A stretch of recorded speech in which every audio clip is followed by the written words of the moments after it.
बहुत समय पहले की बात है। एक साधारण सा बालक था, पर उसके प्रश्न असाधारण थे। उसका नाम था नचिकेता। उसके पिता एक बड़ा यज्ञ कर रहे थे। दान दिया जा रहा था, पर नचिकेता देख रहा था कि जो गायें दी जा रही हैं, वे बूढ़ी और निष्फल थी। बालक का मन व्याकुल हो उठा। सत्य आधा हो तो वो असत्य बन जाता है, यह वो समझता था। नचिकेता ने धीरे से पूछा, पिताजी, इस यज्ञ में आप मुझे किसे दान देंगे? पिता ने सुना नहीं। उसने फिर पूछा, और फिर तीसरी बार। अब पिता का धैर्य टूट गया। क्रोध में उन्होंने कह दिया, मैं तुम्हें यम को देता हूँ। शब्द निकल चुके थे और नचिकेता जानता था सत्य को लौटाया नहीं जाता। नचिकेता मृत्यु के लोक की ओर चल पड़ा। वहाँ न भय था, न आंसू, बस एक निश्चय। यमलोक के द्वार पर वह पहुँचा, पर यम वहाँ नहीं थे। बालक 3 दिन तक प्रतीक्षा करता रहा, बिना भोजन, बिना जल। 3 दिन बाद यम लौटे। उन्होंने देखा एक अतिथि शांत और स्थिर। यम का स्वर गंभीर था, बालक, तुम 3 दिन से प्रतीक्षा कर रहे हो। अतिथि का अपमान हुआ है। इस प्रायश्चित में तुम 3 वर मांग सकते हो। नचिकेता ने सिर झुकाया। पहला वर उसने अपने लिए नहीं मांगा।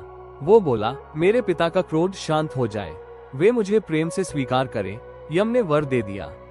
दूसरे वर में उसने ज्ञान मांगा, वो अग्नि विद्या बताइए जिससे मनुष्य उच्च लोकों को प्राप्त करे। यम ने उसे विधि सिखाए। नचिकेता ने ध्यान से सुना, दोहराया, एक भी शब्द नहीं भूला। अब तीसरा वर बचा था। बालक ने गहरी सांस ली और पूछा, मृत्यु के बाद क्या होता है? कुछ कहते हैं आत्मा रहती है, कुछ कहते हैं सब समाप्त हो जाता है। हे यम, आप बताइए, सत्य क्या है? यम कुछ क्षण मौन रहे, फिर बोले, ये प्रश्न देवताओं के लिए भी कठिन है। इसके बदले मैं तुम्हें धन, दीर्घायु, सुख सब दे सकता हूँ। स्वर्ण, रथ, ऐश्वर्य सब सामने थे। नचिकेता मुस्कुराया, शांत स्वर में बोला, जो आज है कल नहीं रहेगा, वो मुझे नहीं चाहिए। सुख इंद्रियों को तृप्त करते हैं, आत्मा को नहीं। मुझे वही चाहिए जो कभी नष्ट ना हो। यम ने पहली बार उस बालक को ध्यान से देखा और फिर बोले, तुमने श्रेय को चुना है, प्रेय को नहीं। सुनो, यम ने कहा, आत्मा न जन्म लेती है, न मरती है। शरीर नश्वर है, पर आत्मा शाश्वत है। जो इंद्रियों के पीछे भागता है, वो अंधेरे में भटकता है, और जो विवेक से चलता है, वही अमृतत्व को जानता है। नचिकेता सुनता रहा, जैसे कोई दीपक हवा के बिना जल रहा हो।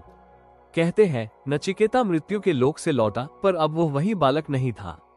वो जान चुका था, मृत्यु अंत नहीं है, और जीवन का मूल्य सवाल पूछने के साहस में छिपा है।